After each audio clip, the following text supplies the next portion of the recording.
भारतीय इतिहास में बृहदेश्वर मंदिर का निर्माण चोल शासक राजराजा प्रथम के शासन काल में करवाया गया था। माना जाता है कि राजराजा प्रथम भगवान शंकर के परम भक्त थे। इसी वजह से उन्होंने कई शिव मंदिरों का निर्माण करवाया था। मान्यता यह भी है कि जब राजराजा प्रथम श्रीलंका के दौरे पर गए थे, तब उन्होंने एक स्वप्न देखा जिसमें उन्हें इस मंदिर को बनाने का आदेश मिला था। इसके बाद ही उन्होंने इस मंदिर का निर्माण कार्य शुरू करवाया।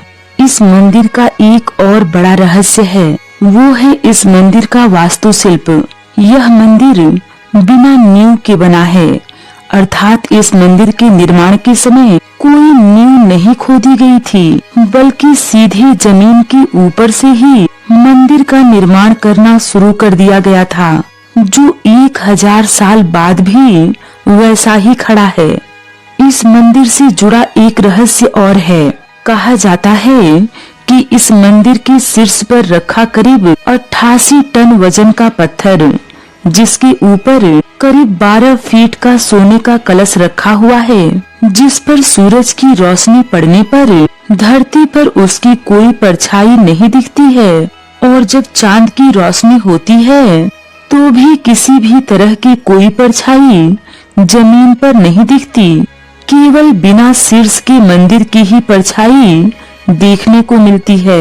यह मंदिर का शीर्ष एक ही पत्थर को तराश कर बनाया गया है।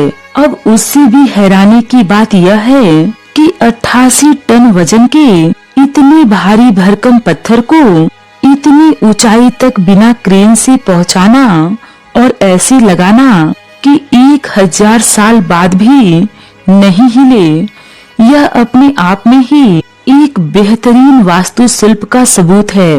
बृहदेश्वर मंदिर ग्रेनाइट पत्थरों से निर्मित है। यह मंदिर करीब 1.3 लाख वजन के ग्रेनाइट पत्थरों से बनाया गया है, जबकि इस मंदिर की 100 किलोमीटर के दायरे में ग्रेनाइट पत्थर मिलते ही नहीं हैं। माना यह भी जाता है कि यह दुनिया का पहला ऐसा मंदिर है जो केवल ग्रेनाइट पत्थरों से निर्मित है। 13 मंजिला यह मंदिर, जिसकी ऊंचाई करीब 66 मीटर है, इस मंदिर का निर्माण पत्थरों को आपस में किसी केमिकल या चूने से जोड़कर नहीं, बल्कि पत्थरों के खांचे काटकर उन्हें आपस में फंसाकर इसका निर्माण करवाया गया था। बृहदेश्वर मंदिर भगवान शिव को समर्पित है। इस मंदिर में जो शिवलिंग स्थापित है, उनके ऊपर एक विशाल पंचमुखी नाग अपने फन को फैलाए बैठा है, जैसे मानो वो भगवान भोलेनाथ को छाया दे रहा हो।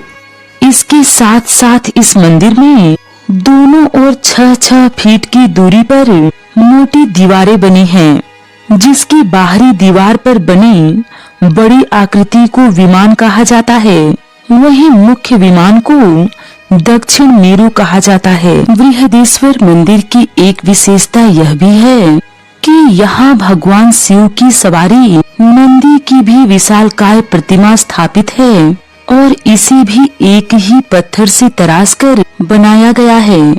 इसकी ऊंचाई 13 फीट है।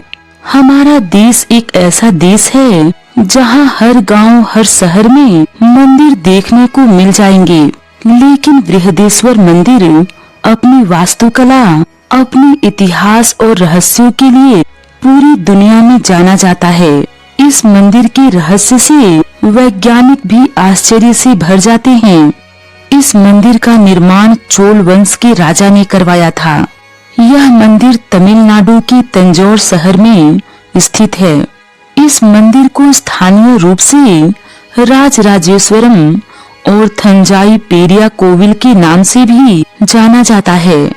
इस मंदिर के रहस्य करीब 1000 साल बीत जाने के बाद भी आज तक इंजीनियरों से लेकर वैज्ञानिक तक कोई नहीं सुलझा पाया।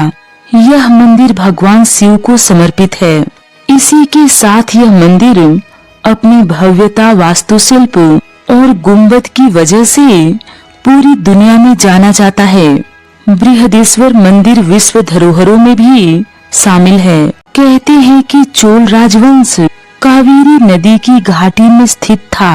ये नदी कर्नाटक, तमिलनाडु और दक्षिण दक्कन पठार तक बहती है। अपने शासन के शीर्ष पर चोल राजवंश ने एक बड़े हिस्से पर राज किया। साम्राज्य का झंडा अपने शीर्ष दौर में दक्षिण भारत के साथ साथ श्रीलंका और मालदीव तक में फहराता था। चोल राजाओं ने श्री विजय साम्राज्य से प्रमुख समुद्री व्यापार पोस्ट को अपने कब्जे में ले लिया था। इस तरह राजवंश की बादशाहत समुद्र में भी थी।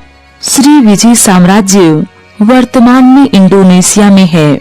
इसके अलावा चोल राजवंश ने कई अन्य राजवंशों के साथ अच्छे संबंध भी स्थापित किए। चीन के सांग राजवंश को राजनयिक और व्यापारिक मिशन भेजे गए। चोल साम्राज्य का पतन पांड्या वंश के उदय के कारण हुआ। पांड्या के द्वारा लगातार चोल इलाकों पर कब्जा कर लिया गया। सन 1150 से लेकर 1280 के बीच में पांड्या परिवार ने अपनी आर्मी को इकट्ठा किया और अपने पारंपरिक इलाकों की आजादी के लिए लगातार हमला किया। यह सिलसिला तब तक जारी रहा जब तक कि सन 1289 में अंतिम चोल सम्राट राजेंद्र तृतीय को कुलशेखर पांड्या द्वारा युद्ध में पराजित नहीं कर दिया गया।